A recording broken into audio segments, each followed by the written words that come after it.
In this episode of Foundry Talks, I sit down with Brooks Burgoon, head of post-production at Etherfilms, to talk all things storytelling and strategy in video. We dive into how to make content that actually connects, especially for hospitality brands, and why pre-production and understanding the client's vision are key. Brooks also shares his approach to filming food and beverage, tips on repurposing footage, and what makes branded content truly memorable. Let's jump in.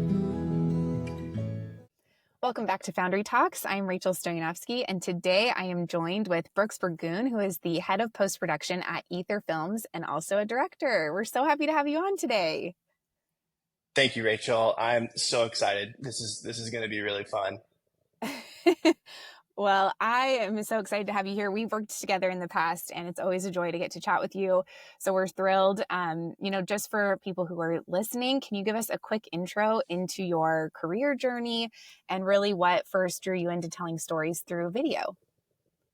Yeah, absolutely. So, nice to meet everybody. Thanks again for inviting me to do this podcast. This is fresh. This is new.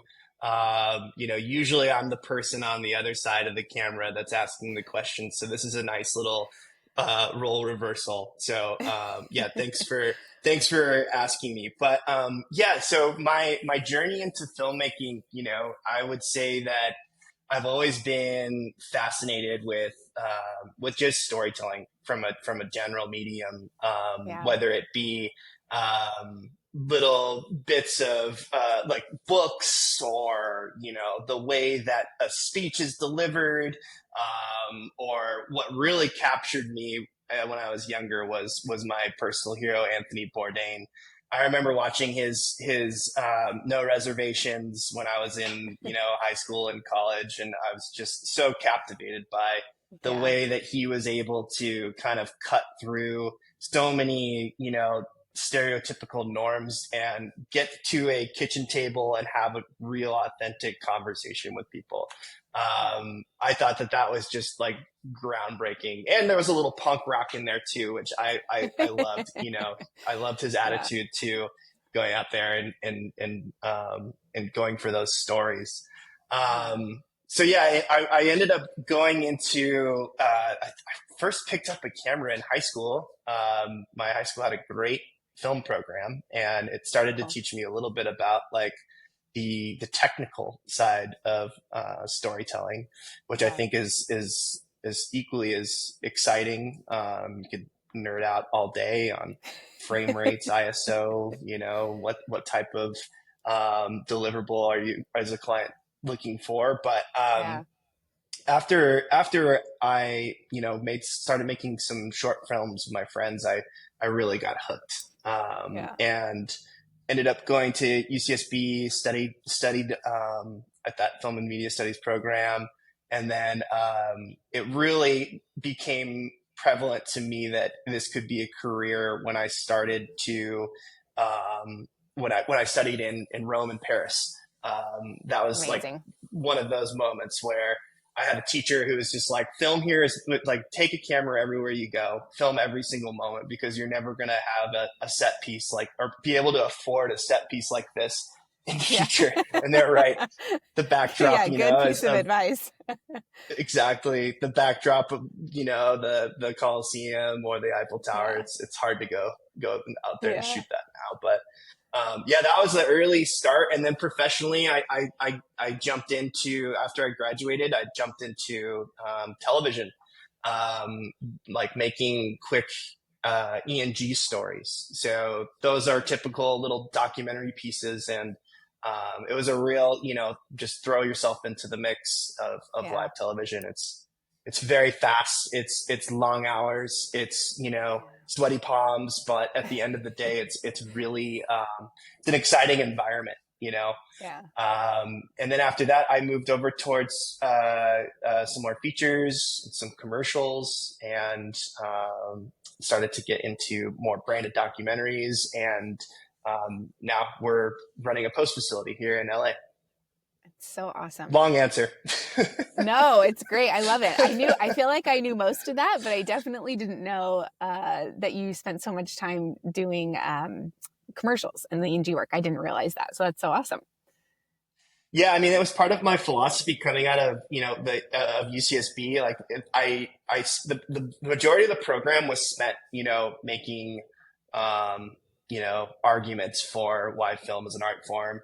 And I spent a lot of time not with a camera in my hand. So when I Yeah, graduated, I realized that the technical skills weren't necessarily there. So part of my philosophy was I want to know each department that I work with. So yeah, whether that's being a like a low level grip, or working as an electrician, or being a first AC, to becoming a camera op. I wanted to know how each one of those departments on like the largest scale, in the yeah, feature world and the doc world, how they operated, so that when I go tell my little stories or go chase my little branded docs, I'm coming to those stories with like the technical and procedural know-how that all yeah, these other, industry leaders are doing. yeah. Yeah, I think that you clearly spend so much time really honing your craft. I was always really impressed. Like we would come to, for an interview with a chef or someone, and we'd have our little list and like, okay, here's kind of what the flow of the interview should be. And like, not in a bad way, but you just kind of would toss it out the window and be like, yeah, I got it. And it was just so, you like instantly would make them feel so comfortable, and just like what you could get out of them. I think that's really a Mm-hmm. talent. I think a lot of people feel kind of nervous and feel like they have to be so scripted, but just I think you have such a good way of seeing the big picture of the story that you want to tell. And so you like Yeah. naturally can guide them to the right question to almost get Mm, them to say what you want to say to like make that story really yeah. complete, knowing their background. So that's really Yeah, and cool. I think that comes with the experience, and also just the genuine interest of like, let's have a conversation like there's not three cameras and five lights Yeah. around you. How do you break Yeah. that wall, And I Yeah. think going into each one of those conversations with the list, like I understand what you guys were going for. I Yeah. understand like it's challenging to go from typing on paper to an actual conversation. So I Yeah. try to like download as much of that information as I can, and then kind of throw it out the door, but letting all of those earlier decisions that you guys were making kind of inform the discussion. So Yeah. I think that just comes from experience, and also just being a good listener, Yeah. and having just like watched and listened to many hours of different podcasts and interviews. And I'm always fascinated with how it's almost like a duel. The back and forth in those types of Yeah. interviews are always so invigorating. And for me, you guys always gave me like easy layups, because the Yeah. chefs were always so interesting. Yeah. A lot of them were media trained, so Yeah. oftentimes they had their answers, and I know that going into it. So how do I get their polished answers, and then what's the one question that can make them kind of throw a curveball at them, that you might get something that is A really little more exciting. real. Yeah. Yeah, exactly. Yeah, no, I would love that. And almost something that we'd get caught off guard. I mean, I remember a specific instance where someone was like, wait, can we like pause? I need to think about that, because it Yeah. was something they weren't expecting. And that's a big Yeah, I win. love it. Isn't that exciting? Like that's what you Yeah, want in that type of interview, is you want that compliment, or you want them to kind of get out of the flow of this media trained kind of answer that they're in, and yeah, take a step back, and really think about it. And yeah, that's like the biggest reward. It's always exciting when you do that. yeah. Um, so I feel like I know what the answer to this question is going to be, but you've worked on everything from NFL films to boutique B Corp, and now obviously you're leading post at Etherfilms. What is the like through line that really connects all of those worlds for you? Yeah, I love this question. When it's one that for me, it made me think a lot. What is the through line? Because it is a very wide, gamut of B Corps, NFL. I've done commercials, like broadcast commercials, Yeah, television. What is the through line? And I think for me, I think it's the genuine appreciation for finding and getting to talk and listen to other people's passion. Yeah. When I get to talk to a director or when I get to talk to a agency who comes to us with an idea or a project that they are genuinely passionate about. Oftentimes I'm able to, meet them in the middle and be like, this is now my passion. Now we share this equal excitement for this project. And That's now awesome. when I'm kind of more in a administrative role as the head of post at Ether, what's really nice is I get to work with a team of four amazing editors, and I get to drop into each one of their stories and get to hear their excitement of the piece that they're working on, or Yeah. trying to solve story riddles that might Yeah. be causing any type of roadblocks. So yeah, the through line is always, and it might be corny, but if you are passionate about something, I will do whatever it takes to make sure that your project gets completed. That's awesome. No, I think you just have such a knack for understanding people's excitement too. Because even if it's something that maybe doesn't naturally interest you, if it's Mm, something that's like the client is excited about, it's like you just go all in. mm. You're like, yeah, let's make it happen. I always Yeah. love that. Even if, something as silly as like, we're really passionate about our smash burgers. So can you like help us make a cool thing about smash burgers? Right. I Yeah. love it. Yeah. But it makes it easier. I'm imagining on your side too, when you're working alongside a client that is really excited and passionate, it definitely rubs off. And Totally. it's for me, my favorite way to work. And I've been fortunate to be able to, work alongside a lot of those people that are just, wake up every day and are excited to go work on something. Yeah. Yeah, it's almost like you start seeing things through their lens a little bit. Like, oh, this is maybe Correct. what they would think about that, or oh, they'd probably think this is really cool. And yeah, Yeah. it's a really cool experience. I So think you just really brought up a good point about yeah, seeing it through their lens, because that's a lot of what the job of either an editor or a director is. You have yeah, to make those informed decisions by a lot of preparation and a lot of just back and forth with who the client is at the end of the day. yeah, Oftentimes they're not available to say, hey, what do you think of this cut? Or what do you think of that cut? So you have to be able to kind of tap into their mentality to let yeah, their kind of decision making inform your own work, yeah, and I think it's really hard to do. yeah. But it's one that is extremely important, and you can see it with some of the better directors and editors out there that work on these types of projects. And I'm sure that skill also just makes like client retention easier or, Mm, additional projects because they're like, yeah, like you just get it. Like that's who I want to work with. yeah, Like this is not my yeah, area of expertise. So I want to put it in the hands of an expert who's going to understand it from the get go. And like really, you're kind of like the shepherd of guiding that story through. yep. So Yep. it's important Yep. to have people Exactly. like You you. could trust me. You could trust me. I can think like you, and I'm going to Yeah. give you a little bit of my own creative wisdom on the project. It's Yeah. like, those are great pillars to be collaborating on. No, and that's a great point too, because I remember certain things I'd be like, well, what do you think about doing this? Like, or I'd kind of have this idea stuck and you'd be like, let me show you. Like, I don't know if that's going to work Mm, 100%, but like, here, look, yeah. this is what it looks like. What do you think? Is that what you were thinking? Or I think we should maybe do it like this. And 9 times out of Yeah. 10, probably 10 times out of 10, your way was better. So No, no, no, no, no, no.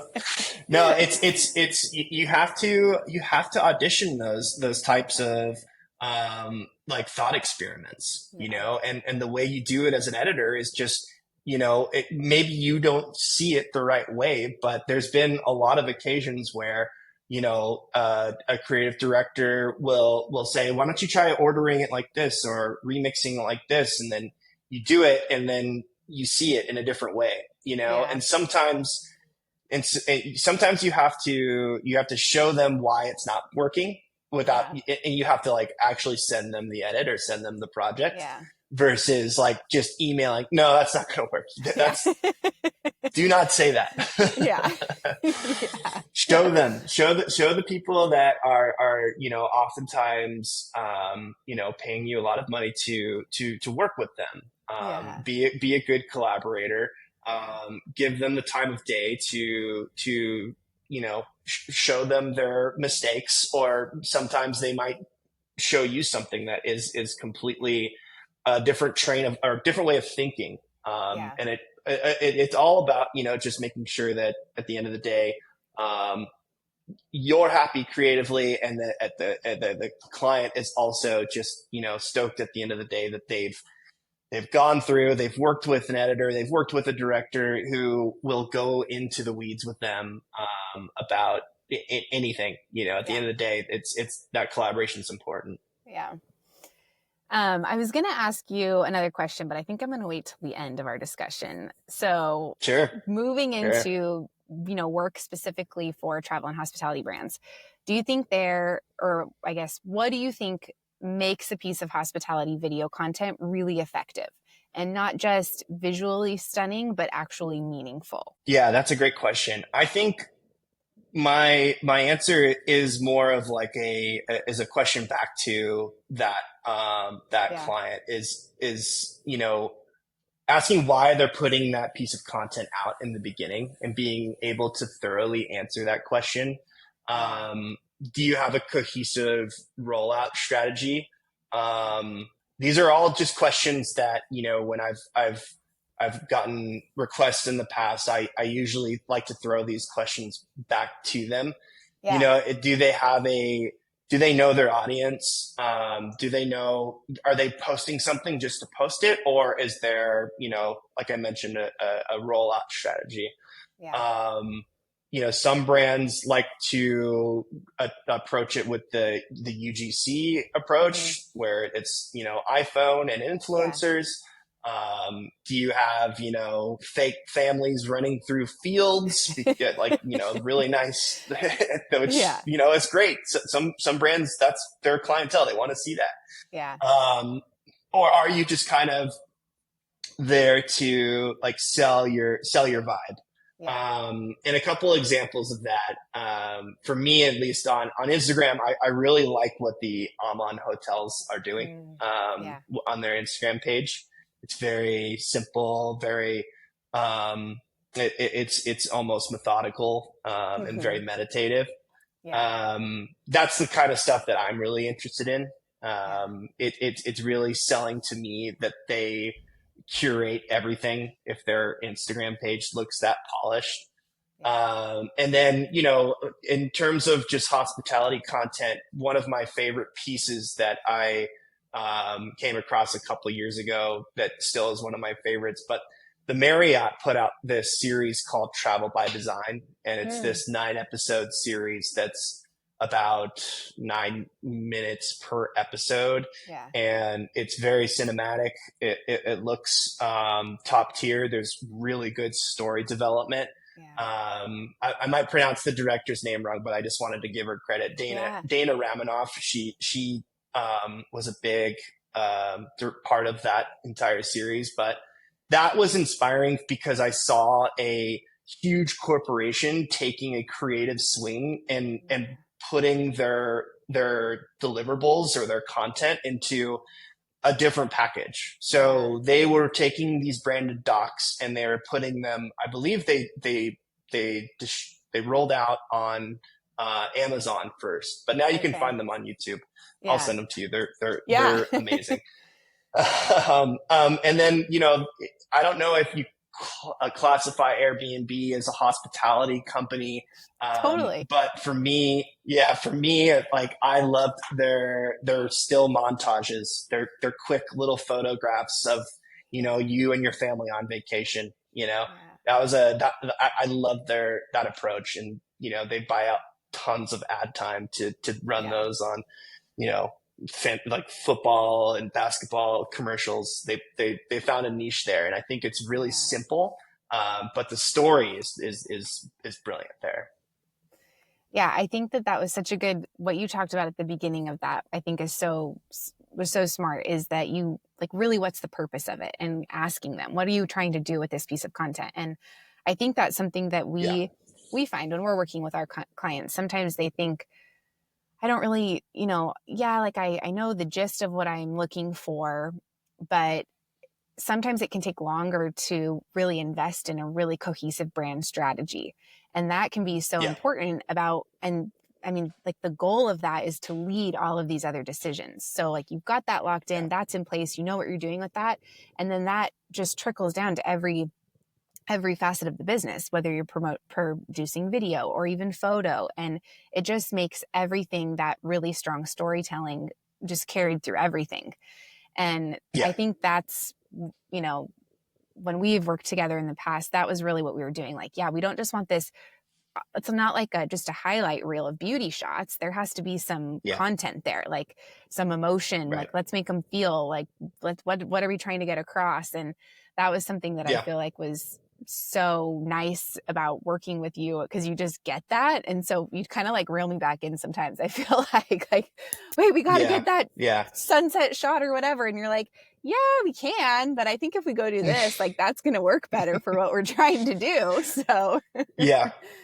I mean, I think that, to bring up the examples where you and I got to work together, which I wish that, you know, more of them saw the light of day, but I know there was like a transition happening.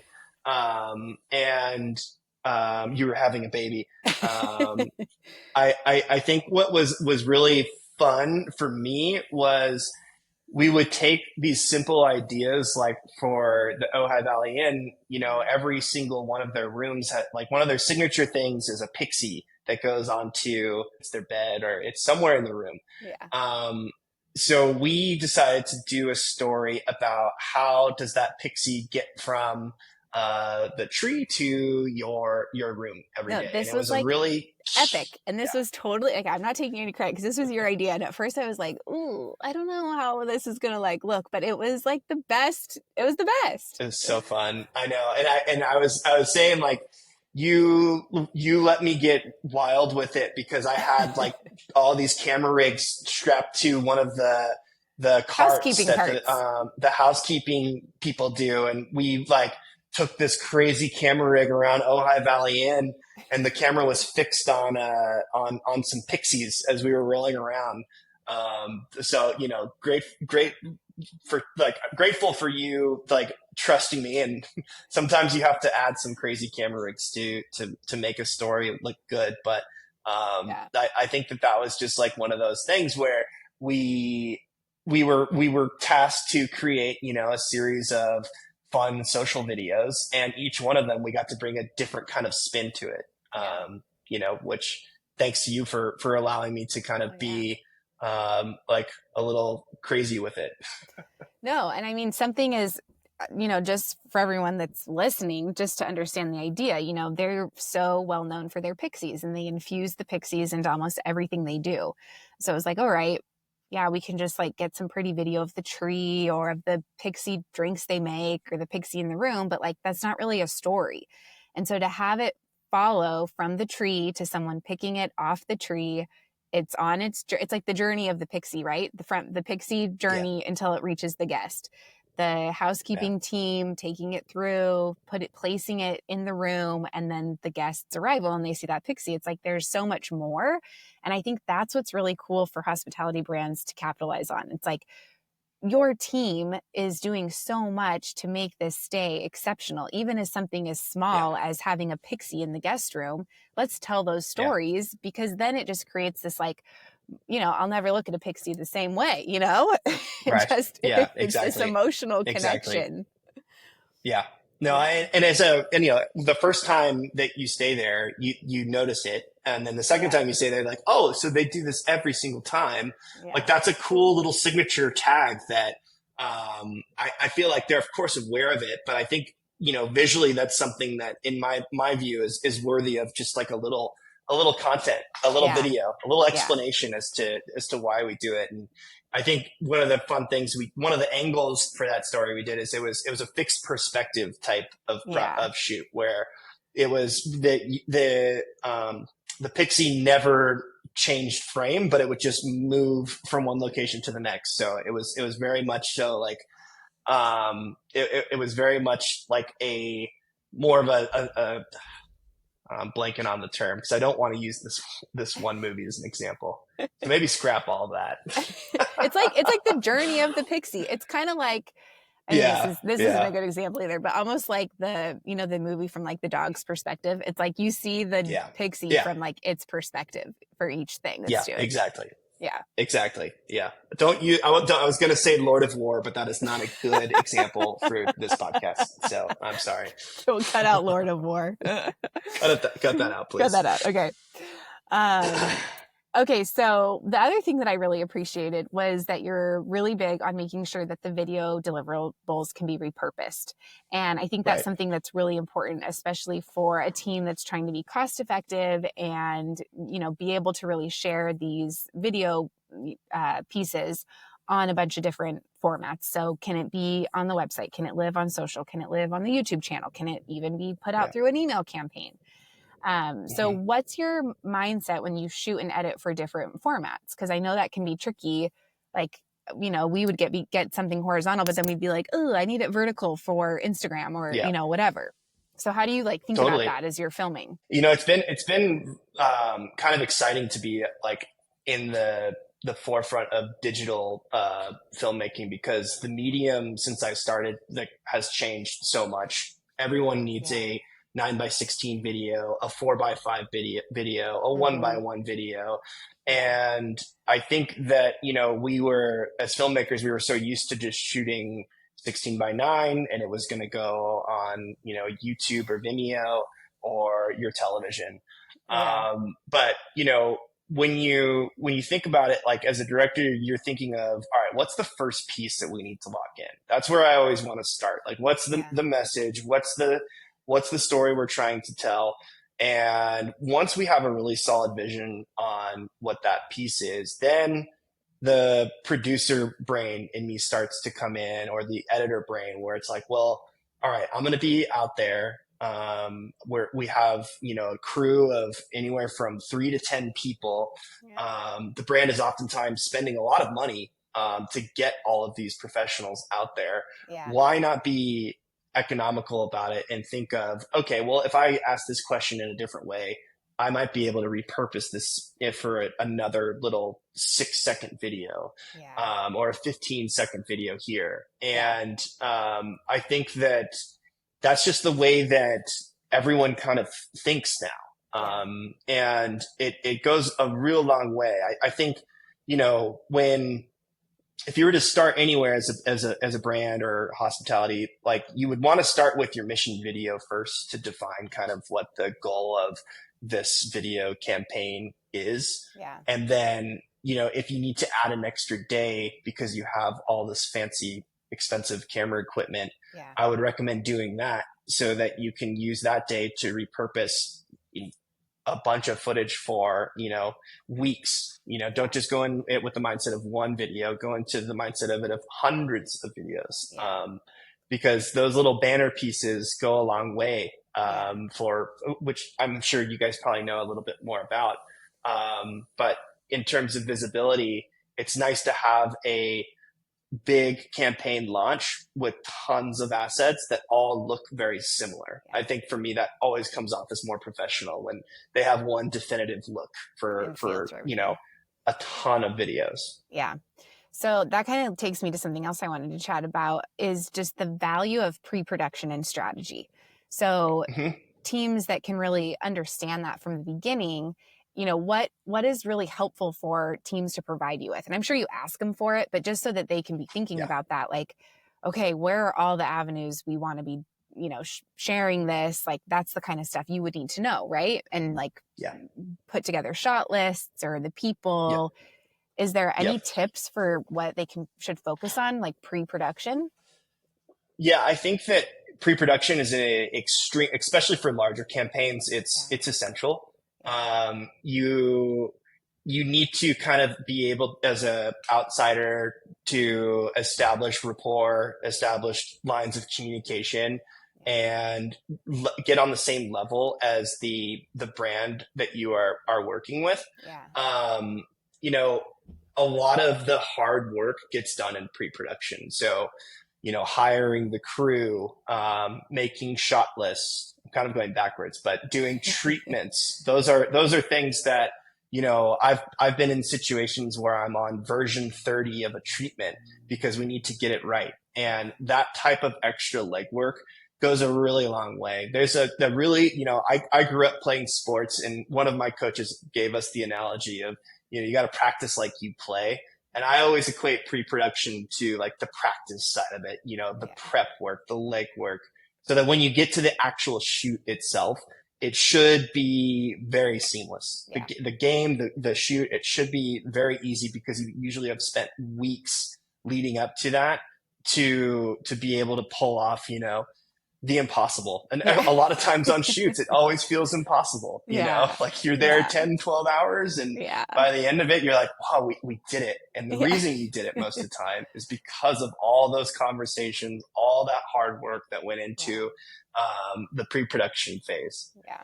Now, I wanted to also say, like, on the flip side, like, I do understand if there's not enough budget or not enough time, or you're a smaller team and you don't have the ability to do like a full engagement in pre-production. I understand that. And I think that that's one of the things that I am actually quite decent at. If you're like, hey, Brooks, we have a shoot, here's what the start time is. Here's when it's going to end roughly. Here's the chef. I need a couple of these shots, videos this long. I could take that information, and oftentimes on my own, I'm, Googling who the chef is, how many Michelin stars they have, where they go, any type of like commonality I can find through just a little bit of research. Like, oh, they like, the Lakers. I can talk to them about the Lakers. And then all of a sudden we're on the same page, and our communication kind of shifts so that we're buddies, quick friends, so I understand that it's oftentimes you're not able to like allocate enough funds to have those weeks in advance to shooting. But if you have the opportunity to work with, an experienced videographer, director, some of the most important information you can give them is duration of how long the project is, how much time do you have to film it? And at the end of the day, like those two little bits of information are what we need, and then we can kind of run with it. Yeah, that's awesome. And I think that's great, because teams of all different sizes. I mean, half the time, the marketing team, who may not have a ton of video experience, is like your buddy for the whole duration of the shoot. And so any other pieces of info that they can be armed with to just help them feel like, okay, we can do this, I think that's crucial. So that's awesome. Okay, so what's your advice to someone who may be nervous about being on camera or showing real moments? And we talked about this a little bit just before we started recording, but I think that there is often this need to be super polished, super put together, like just completely on it. And I think that there's like this varying degree of that. While that is amazing, I think you also kind of lose some of the realness and the connection to the people watching it. So what do you tell people who are like, that you're having a hard time breaking through? Yeah, I think we talked about it a little bit in the beginning about, a lot of the people that we were working with, the chefs that we were working with, they're massive chefs. They're Michelin star chefs, and they can kind of go into autopilot and give you these, scripted, polished answers. It feels scripted, right? So for me, I think, if oftentimes the chefs aren't nervous. So you kind of have to approach it with, all right, what's the question they probably haven't been asked 5,000 times with all the other interviews they've done.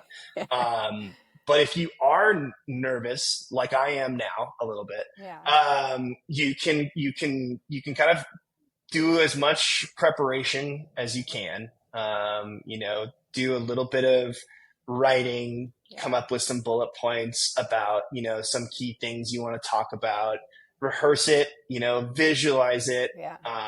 And ultimately it's about kind of having that trust with the people that you're talking with, that they have your best interest, and that they are they're good at what they do. Yeah.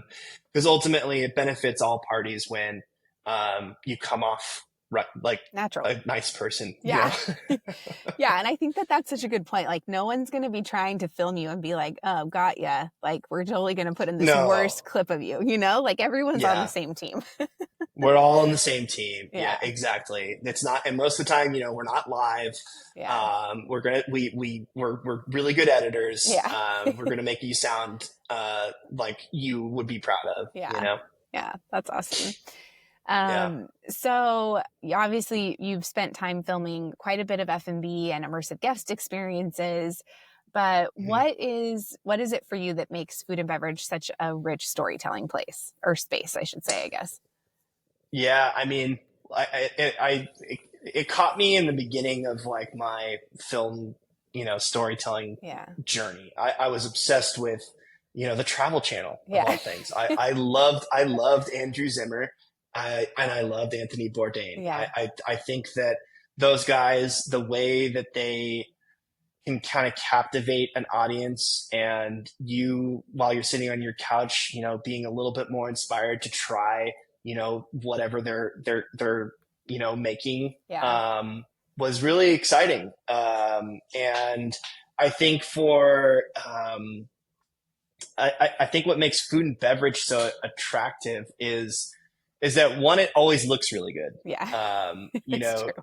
there is a little bit of science and data that goes behind that. If you're making if you're making a, you know, story about food and bev, always open it the first 5 to 10 seconds with a pour shot, something burning, or the number one thing to open your videos with is cheese melting, of all things. It's I love it. weird, Yeah. but that is something that is, the data will show you that audience will, you know, stop scrolling when they For see cheese something like melting. that. Interesting. See, Yeah. I would have thought like a flame or, Yeah. but cheese melting. Okay. It's cheese melting, and it's challenging because, as you know, you have to kind of adopt to what the algorithms want, Yeah. and what the audience wants. Yeah. Because you're usually like, you want to start wide. You know, Yeah. when we were filming in Ojai, I always wanted to shoot wide. It's like Yeah. the landscapes are incredible. Yeah. But you know, the data will show it's like those macro shots of food Yeah. are always going to hook an audience, more than really anything else. Yeah. Yeah. Yeah. And I think the people too, typically, I think people in the food and beverage industry, they just, they're kind of like wild cards a little bit. You just never They know. are. It's like all walks of Yeah. life. And so you just get these Yeah. really interesting people and stories and conversations. And Yeah. I Yeah. always love that. I mean, if you go, look, I've been fortunate enough to film some of the chefs like behind the scenes, and seeing how intense it is back there while they're, you know, serving over 200 plus people. It's something like you've never seen before. Yeah. And it's something that you're like, oh my gosh, these guys do this every night. Of course, of course, like they're gonna have some crazy stories, Yeah. you know, and. Yeah, like you said, they always do really well on camera because they're always, you know, pretty loose. Yeah. And that's what audience is looking for. Yeah. They want that wild card. They want that, you know, unpolished kind of loose cannon to come in and have fun with an interview. Yeah. Yeah. Yes. I think you nailed it. It's what's going to stop the scroll. Thumb stoppers. That's what we're trying to make. I love it. So at the Travel Foundry, we're always looking for creative collaborators who really understand, just as you do, that brand strategy and the story really go hand in hand. So from your perspective, what is something that that hotel partners can or should look for in a good video partner? Like what's, if they're trying to evaluate, okay, who do I work with? What's like a kind of a key giveaway that someone really understands the importance of the storytelling and the brand strategy and how that all connects? Yeah, I think, that's one where it's really about execution. And there is a lot of subjectivity about, you know, who covered this better than that. Look at the work, make sure they're capable of achieving kind of your vision. Yeah. But then have conversations and make sure that when you're working with these people till 2 a.m. on, you know, a treatment that's due in 3 hours, Yeah. that you can have a good rapport going back and forth. Yeah. I think that's really, really important, because you do have to kind of be prepared to go to battle with these people that you're collaborating with. Yeah. And it's a great way to like build relationships. Some of the people that, you know, I've had the most challenging shoots with, like, we still tell those stories to this day, Yeah, you know. totally. It's the most fun kind of part of the industry is being able to pull it off. Yeah, totally. At the end of the day. Yeah, like, you wow, know? we did it. We did it. I don't know how, but we did it. We Yeah. just shot 6 videos in a day. I think we did 3. You and I did 3 a day. Was that how we did it? Yeah. I think it was so. 3 a day. Yeah, 3 a day, which fun. was a feat in a, you know, in the heat. Literally. Yeah. It was myself, and then I think we had one other assistant who was essential, but yeah. We had big goals. Big goals. Yeah. So I think you already mentioned that, you know, the first place a hospitality brand should start is with like a mission video. Is there any other piece of content that you'd recommend they invest in first? Obviously, the mission video is important, but maybe they don't have like a budget really yet to do that kind of a project. Is there something else you'd recommend? Like maybe you have someone come out and just do little clips for social, or do you really think like if you're going to start anywhere, you need to do your mission video? No, I mean, I think you're right. Not all brands are going to be able to like go all in on a mission video, because oftentimes those take a long time. There's a lot of partners that need to sign off on, you know, this vision at the end of the day. If you were to start off small, I would really look at what the Almond team's doing. Okay. Like, they're an amazing reference, because you know, they're able to take these really incredible portraits of their architect and or their architecture, and sell you on this idea that, you know, we think really hard about composition. We think really hard about like how our, you know, color grading looks. It's simple things like that as like creative you can kind of identify. And it's a very effective way to kind of market yourself to people like me who see, you know, that type of composition and that kind of work. And I'm like, all right, now I'm interested. I'm interested in what you guys are doing, you know? That's awesome. Yeah. That's good advice. All right. So now just some fun things. So, well, okay, first, actually, I would love to know, what is like your favorite project to date that you got a chance to work on? Yeah. Favorite project to date. Yeah. So it's not hospitality focused. It's not food and bev focused, but it is brand focused. It's a project that we did in the beginning of the year for this company called Natural Selection. Natural Selection is, in my opinion, one of the like pioneers of how to showcase action sports. So Natural Selection, run by Travis Rice, one of the all-time great filmmakers, snowboarders. He is making a like backcountry snowboard ski event, and he reached out to Ether because of, you know, watching our film Trilogy, which I thought was an awesome way of capturing surfing. But we were tasked with bringing the brand identity to surfing. So we flew out to the middle of nowhere on a moment's notice, captured a 3-day surf competition, and then we had 3 weeks to take, I think it was like almost 120 terabytes worth of footage, which is a lot. And we had 3 weeks to make 2 television shows that were airing live on Red Bull TV. And it needs to check all these boxes. It has to be innovative. It has to be new. It has to be fresh. There needs to be a deep story component on, you know, how we got there, explaining to an audience like what you are watching, because it was really different than the norm of surf footage. So That was one that we were really proud of because it was a big undertaking and there were a ton of people involved. And at the end of the day, it was fun to sit back and watch it go live and get a positive feedback on it. Yeah, especially in such a time crunch. My gosh. It was a lot. Yeah, that's awesome. It was a lot. Is it out to where we could link it in the show notes for people who want to check it out? For sure. Okay. Yeah, it's on YouTube now. On YouTube? Sweet. So okay. Natural Selection Surfing. Awesome. Both episodes are out there now. Okay. Yeah. We'll make sure to link them.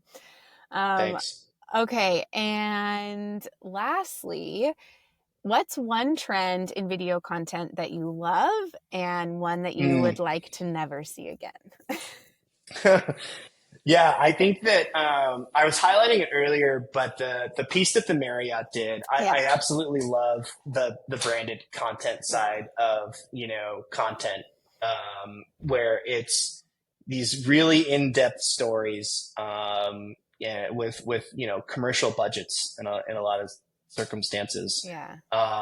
So being able to pull that one off is like so much credit to that team for doing it, because I'm sure it was really challenging to say, no, we have to tell the story about this architect. Trust us. It's going to be invigorating and your audience is going to love it.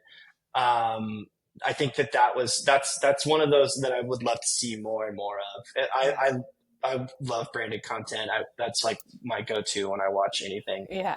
Patagonia is obviously a good example of their whole entire marketing campaign is just branded content. And then the last bit about which one should we retire. I'm older.